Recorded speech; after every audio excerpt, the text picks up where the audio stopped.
Hey, and welcome to vlog number 6. I am here at Walcott on the Norfolk coast. I am currently parked along the seafront here, which has no restrictions that I can see on parking. As you may have noticed, I've had to delete the original audio as it was unusable due to the high amount of wind noise. This will be rectified in the near future as I will buy a lapel mic with a windsock on it to negate the amount of wind noise or background noise in my videos, but you'll have to bear with me until then. As you can see, my van is parked conveniently with an awesome view of the sea, and I will be having some food while enjoying this lovely view that you can see.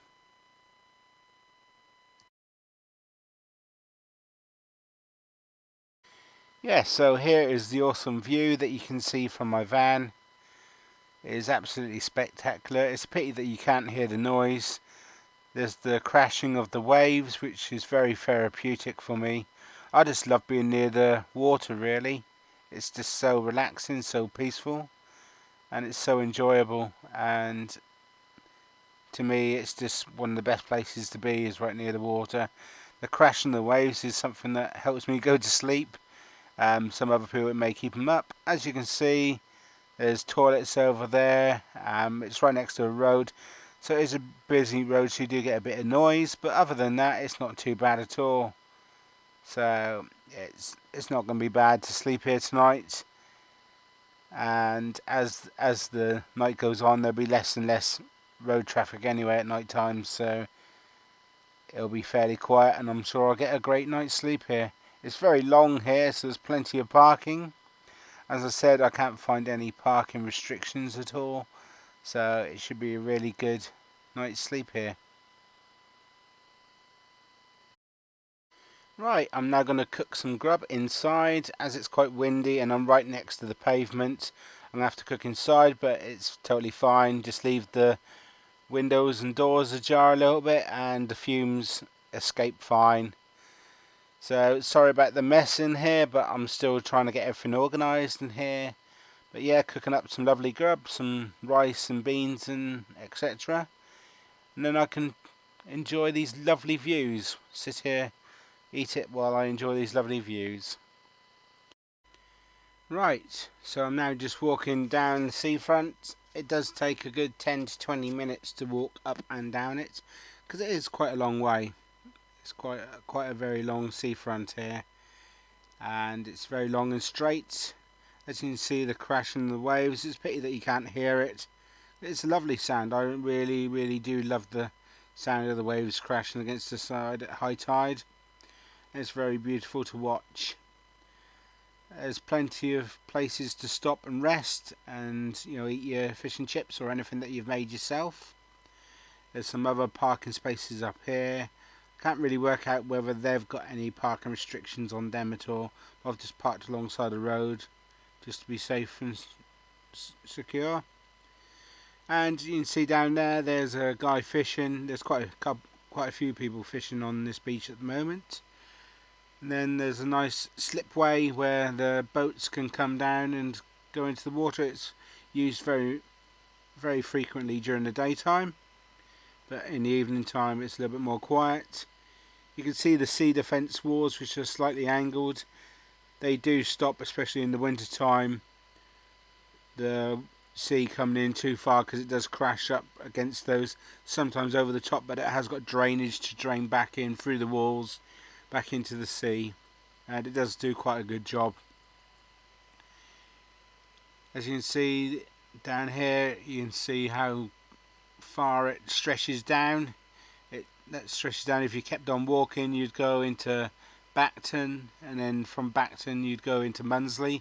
So I'm walking northerly up the road here, just ducked underneath the guy that's fishing, so I didn't get caught up in his line. But yeah, as I said, it's just really beautiful to come down here and have a look and see all the waves crashing along. It's just nice and therapeutic just to be able to walk along, get a bit of exercise, but just relax. And it's like a form of meditation, really, just to be able to relax and meditate and just let all your worries, just pass you by, and just walk along and just think about all the good things in your life and stuff like that.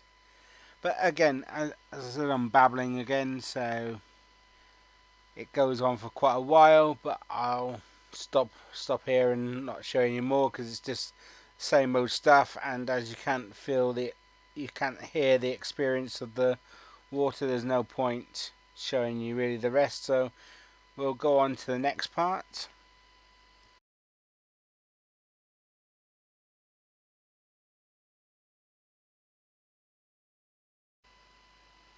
Yeah, so now we've got the second half of the beach here.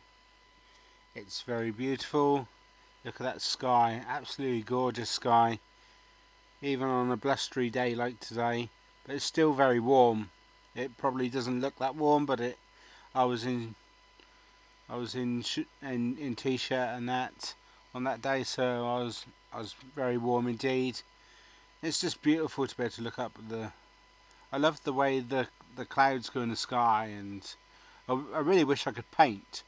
So I could paint some of these. I can take photos, which I suppose is the next best thing. But it'd be lovely to be able to paint sky landscapes like that. It'd be absolutely beautiful. But yeah, some seaweed, really weird red seaweed, and yeah, it just goes on and on for ages. So again, we'll move on to the next bit. I just wanted to show you that sky bit there. So we'll just move on to the next bit now. Right, yeah, as you can see, there's a camping park just over the other side. I've just come up the steps at the other end. On the other way, just down about a minute's walk the other way, there is a pub. I can't remember which it's called. Oh, it's called the Poacher's Pocket. So if you fancy some pub grub or a beer or so, or some kind of drink, some kind of beverage, then you always got that to pop into. Yeah, this campsite over here. Sorry about the video, but I was having stability problems as well because of the wind.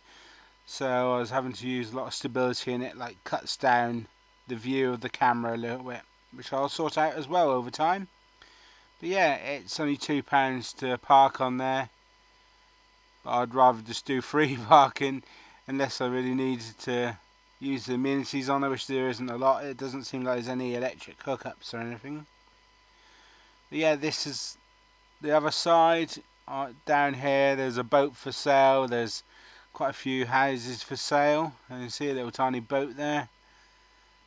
And then further up you've got the fish and chip shop and a grocery shop and a restaurant, like a cafe restaurant, and then you got the toilets. So there's everything that you need for the basic essentials really. And it's just a really pretty little part of the coast to stay at really, and do what Americans call boondocking. But yeah, it's just very pretty. It's a nice little place, Walcott. It's definitely worth a visit, especially on a really, really nice day. I would say if you're coming during the daytime, it does get packed along here. It's only because it's evening that there's not so many people around, and because it's probably like a blustery evening as well. It's probably kept a few people away as well. So it can get very packed along here, but it's still a very beautiful place to come. As you can see, my van is just a little bit up there. I was about just over halfway along it. So yeah, sorry about the audio and video problems, but I will get them sorted and they will be better in the long run. But please bear with me until then. As you can see, just beautiful views around though, and that's the main thing. That's the main thing about this van life, is being able to enjoy all the nice views that I just didn't really see when I was living in bricks and mortar. Just really didn't think about coming out and going sitting next to the beach or sitting next to the Broads or sitting in a field and just watching time go by and things like that. But when you've got your your own little van that you're travelling about, and you do start to see more of the world around you. It keeps your eyes open a bit more. So yeah, so thank you very much, and until next time, I'll leave you with this view and say goodbye.